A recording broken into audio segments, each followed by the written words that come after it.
Sa issue mga kababayan, ng pagka-aresto kay former Congressman Arnie Teves, ito po yung sabi ng ating Pangulong Bongbong Marcos.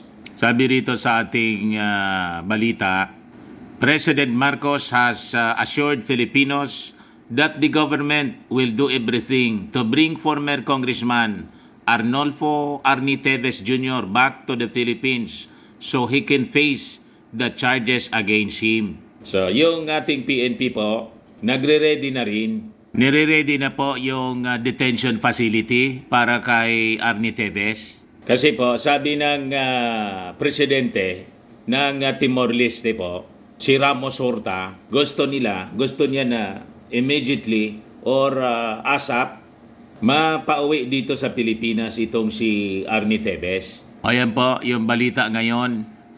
Timorese leader wants Teves sent home ASAP. Sabi ko po sa inyo, yung mga nagtatago sa ating batas, pasa sa at darating din yung panahon talaga na aabutin kayo ng batas natin. Pero anya Mr. Maravilla, si Trillanes anya, nanggatong na naman. Oo nga po, may sinasabi na naman po tungkol kay dating Pangulong Maudigs. Sabi ni Trillanes, ito na niya yung malamang magiging pattern ng kakarapin niya ni Digo. Ito talaga si Trillanes. Nagpapaduda na naman si Trillanes, mga kababayan. Baka biglang maintakutan na naman po siya. Ay, maisog pala. Hindi man maintakutan, maisog leader. Ito yung sabi ni Trillanes dito, pag-aristo kay Teves, halimbawa raw kung paano aristuhin si ex-President Duterte. Baka bigla naman magwala si di ba? Magmumura naman itong si dating Pangulong Digong. Magpa-prayer rally na naman po. Tapos banatan ng banatan yung ating Pangulong Bongbong Marcos na bangagan niya. Isisi sa ating Pangulong Bongbong Marcos. Malamangan niya gano'n ang mangyari, Mr. Maravillas, pagkatapos si Harimau, hindi naman makatulog. Lagi man yun hindi makatulog, mga kababayan, si Harry, kasi si Harry Roque, busy, pabalik-balik po sa China, kasi parang inappoint niya yung kanyang sarili na representative ng bansa sa pakikipag-usap po sa China tungkol sa West Philippine Sea. Yan sabi ni Roque. Ito yung balita, sabi rito ni Trillanes. Ang pag-aristoan niya kay dating Negros Oriental Representative Arnie Teves sa Timor-Leste ay isa raw, halimbawa kung paano aristuhin si dating Pangulong Digong. Ito yung sabi niya sa kanyang post sa X, dating Twitter po. Ito ay obligasyon ng isang member state ng Interpol. Gaya ng Pilipinas, gaya ng ginawa kay Teves, nung ibinaba ng Interpol ang red notice o international warrant of arrest niya sa Timor-Leste. Police, hindi ito nag-question ng validity of the red notice, kundi hinuli agad si Teves. Pananakot. Payag, mga kababayan ni Trillanes. Tungkol sa mga balibalita na ang sabi, at any moment parang maglalabas na rin.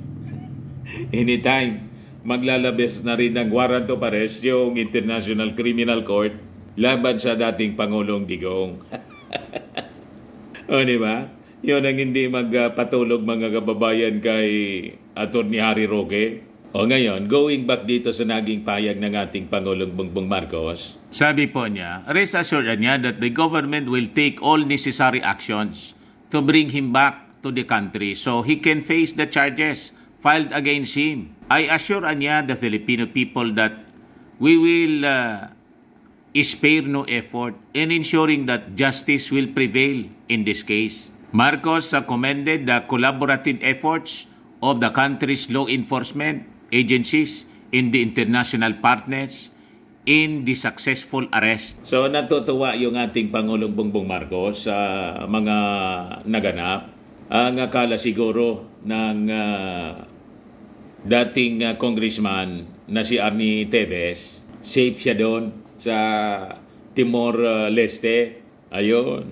Naglalaro ng golf, mga kababayan, nang aristuhin ng mga authorities. So sabi ng ating Pangulo, I extend niya my heartfelt gratitude to all those involved in this operation for the unwavering dedication to upholding peace and order. So paraan niya sunod-sunod na to, Mr. Maravillas, that is the normal procedure lang po.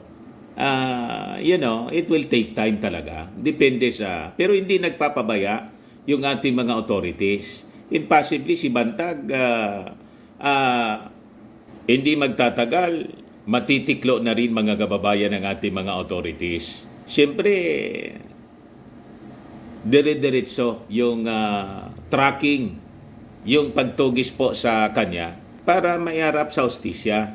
Kasi kung hindi sila talaga yung nasa likod po ng pagpatay dito sa case ni Digamo, hindi talaga brain si Teves, di mapapawalang sala po siya. Ganun lang po 'yon. Ganun din po kay Bantag. Kung hindi siya yung brain sa pagpaslang kay Percy Lapid, di mapapawalang sala siya. So maganda po. 'Di ba? Di siyempre kasi namatay yung victims nila or yung victims kung hindi sila yung sangkot doon, panibagong investigasyon siyempre yung gagawin ng ating mga authorities para matukoy kung sino talaga yung salarin. Ganun po lang po. Yung isa pang akusado doon, yung sa Percy Lapid case, namatay na rin po si Zulueta. So going back dito kay Teves, sabi po ng PNP Director General, si General Acorda, ready na po yung detention facility para kay Teves.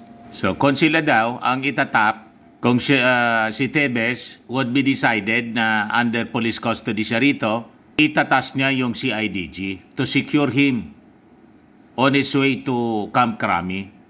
If the PNP would be tasked, definitely we are ready, sabi niya. But it will be up to the court to decide on the matter, sabi po ni Acorda, tungkol doon sa detention facility. So yun mga kababayan, pinamamadali na rin po yung pagpapabalik dito kay Teves ng mismong presidente ng Timor-Leste. Si President Ramos Horta nagsalita na rin po. Yan si Ramos Horta po. Kasi nakipag-meeting na din po pala yung ating mga authorities through the National Bureau of Investigation. NBI Director Minardo de Lemos led the team that the Bureau sent to Dili, Timor-Leste's capital. He was accompanied by Filipinas Astrero na siyang head ng NBI's International Operations Division and 4 other agents. So sa kanyang statement on Saturday, the NBI said regarding its meeting with the Timorese leader that President Horta communicated his earnest desire for the immediate resolution of the case and emphasized the importance of expeditiously removing Teves from Timor-Leste. So walang problema sa mga authorities ng East Timor, mga kababayan. Immediately gustong-gusto na nila. Kasi cargo pa nila yan, yung security. Di ba? So gusto na nila na ibalik na yan dito, sa Pilipinas, para harapin yung kanyang kaso. So yan po, mga kababayan, yung mga developments ng balita. Ako po si Dante Maravillas. Bye-bye po. God bless.